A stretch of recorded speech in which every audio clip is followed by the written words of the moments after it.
Kecoh satu Malaysia pasal etika pemakaian di pejabat kerajaan bila semalam ada satu kes di mana seorang wanita dinasihatkan balik dan tukar pakaian yang sesuai sebelum dibenarkan memasuki balai polis. Tapi persoalannya, adakah perlu dress code ni di balai polis?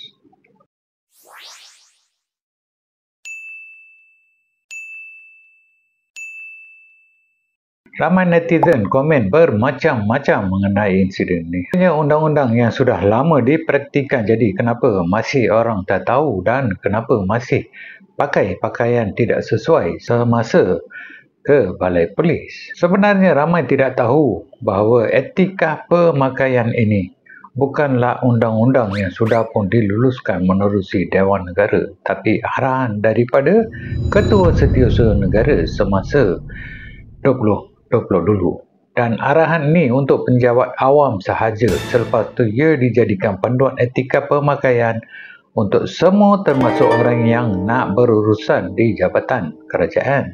Ia memang sesuatu yang baik pada dasarnya, tapi kalau diikutkan perlembagaan negara, tiada sesiapa pun boleh dinafikan hak berurusan dengan pegawai penjawat awam hanya sebab etika pemakaian, sebab ia bukanlah undang-undang sah yang digazetkan. Tapi kita sebagai rakyat Malaysia yang mentaati rukun negara dan juga perlembagaan negara seharusnya faham keadaan semasa sebelum memasuki pejabat kerajaan. Kalau tiada kecemasan, boleh salin dulu pakaian yang sesuai ataupun simpan kain sarung cap gajah duduk kat kenderaan supaya boleh pakai nanti kalau kecemasan. Tak perlulah bertikam lidah atau kecoh satu Malaysia. Benda simple.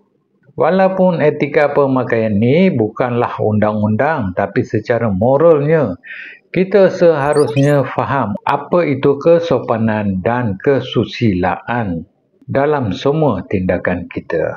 Okey guys, ingat simpan sarung cap gajah duduk dalam kenderaan sebagai backup. Sebab kita tidak boleh menduga apa yang akan berlaku nanti. Baik sediakan payung sebelum hujan. Ini hanya cadangan saya saja. Kalau anda ada cadangan lain, sila komen nanti ya.